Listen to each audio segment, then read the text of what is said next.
Monsieur Macron, vous êtes aujourd'hui allé par surprise à Marseille rendre visite au professeur Didier Raoult. Très bien. Mais nous devons être convaincus qu'il ne s'agit pas d'un simple exercice de communication. Alors je vais vous poser des questions très précises et très concrètes.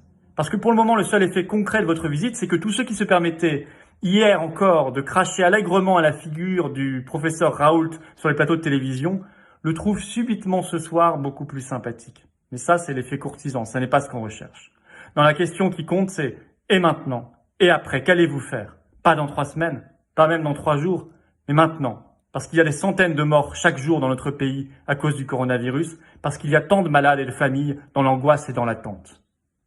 Est-ce que le professeur Raoult vous a convaincu? Est-ce que vous allez enfin ordonner que son protocole azithromycine, hydroxychloroquine, soit testé scientifiquement dans les essais cliniques en cours? Parce que ce n'est pas le cas de l'essai clinique Discovery, ni celui mené par le CHU d'Angers.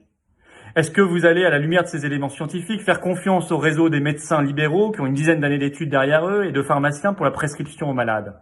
Est-ce que vous allez laisser leur chance à nos anciens dans les EHPAD qui sont traités de manière cruelle aujourd'hui, sans aucune chance de pouvoir s'en sortir, d'être traités, qui doivent mourir dans des souffrances seuls, loin de leur famille? Est-ce que vous avez constitué des stocks stratégiques d'hydroxychloroquine et d'azithromycine au cas où pour l'ensemble des Français et l'ensemble des malades? On veut des réponses sur ce sujet-là. Allez-vous agir en votre âme et conscience, Monsieur le Président de la République? Merci.